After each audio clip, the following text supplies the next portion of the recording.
You've spoken to your members, I'm sure, the last 72 hours or so, Robert. What's the response so far to the easing of these restrictions in Hong Kong? Thanks for having me. So far, the feedback has been very positive.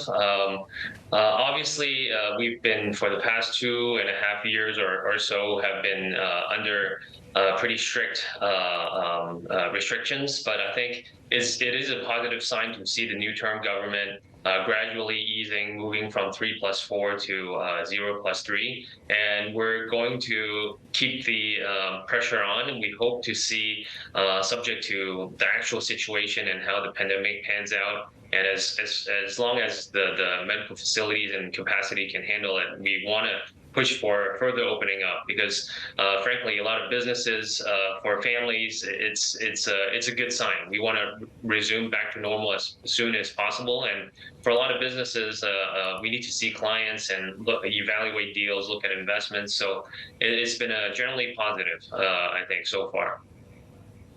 Robert, I mean, while this has been going on, gradually been eroding this this place as a financial hub. Now, do you have any kind of positive feedback to give us as to perhaps a window when, in your gut, next month will we see this relax, let's say?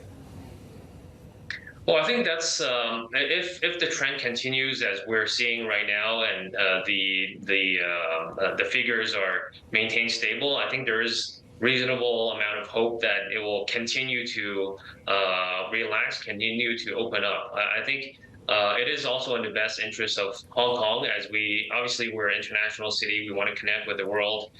We need to continue promoting business, right? So a lot of the piece about competition with Singapore and other places, I think competition is good. It makes us stronger, makes us try to do better. So each place is kind of in a different place, right? But I think for us, we're definitely moving forward with new leadership. I think with the new term legislative members, we're working hard to get a lot of this feedback. And I think, like I mentioned, businesses, families, we're all very hopeful that things can resume back to normal as soon as possible. So the gradual opening up, I think, will be helpful, and we'll keep that pressure on. That's one border, Robert. How about the other one, to the mainland, where really a lot of wealth managers are based here, a lot of the businesses and the brokerages are mainland clients, for example. Where are we on that conversation? I think it's the stance for the SAR government has really been to be very scientific about it. I think they're balancing the interests of elderly people who are with illnesses, and young children and things of that sort.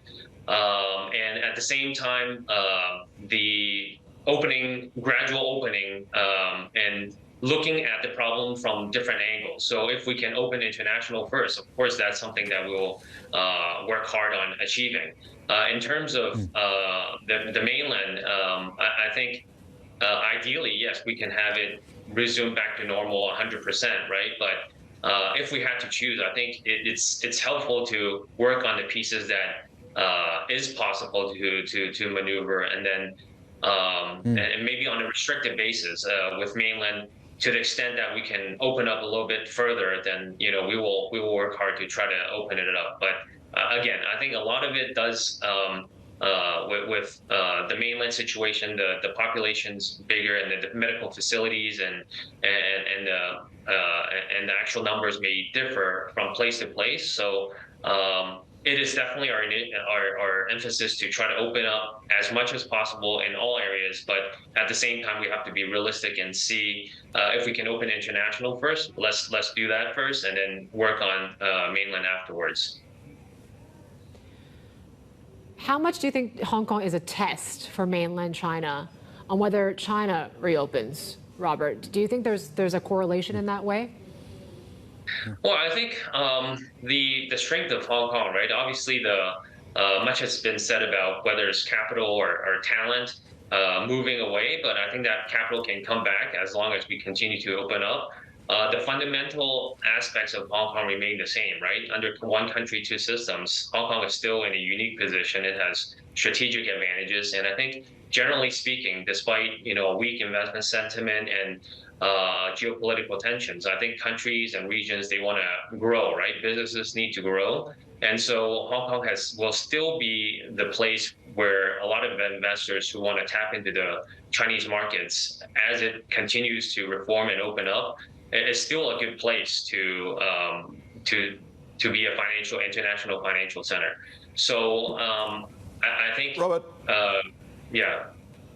Yeah, Robert, I mean, but the thing is that foreigners, I mean, talking to sales traders, that they don't see much interest at the moment in equities being traded here in Hong Kong. You need to get that interest back, and it's going to take more than just saying you're the global financial hub for offshore yuan. You've got to bring the whole package together. What do you need to do here to get people interested again in this special administrative region? Well, I think it's obviously we're in the midst of pretty weak investment sentiment, as mentioned previously. But I think we're more than about just equities, right? And I think more than just a local market. I mean, Hong Kong as a hub, there's professional services. Obviously, we're establishing ourselves as kind of with emphasis on wealth and asset management with the various connects, right? So I think even during this pretty tough time, we've seen ETF Connect, Swap Connect, and I think there's reason to hope and reason to see other connects that will continue. For example, perhaps IPO Connect, Commodities Connect. And so I think in a lot of the conversations, whether here with the local government, with the Financial Services and Treasury Bureau, or with their mainland counterparts in China, that's going to continue to be the push. So I think what's will bring opportunities and hope is the further opening up. So, for example, Wealth Connect is something that is a scheme that's been launched, right? But obviously, right now it's on a limited basis, mostly involving banks, 20 or so financial institutions, doing relatively conservative products, like time deposits and things of that sort. But if that can be opened up for more financial institutions doing a wide variety of products, equities, derivatives, commodities, fixed income, then you will see the opportunity, and I think you will see the people and the capital flowing back in. People will look for opportunities. So I think that's where the attraction is.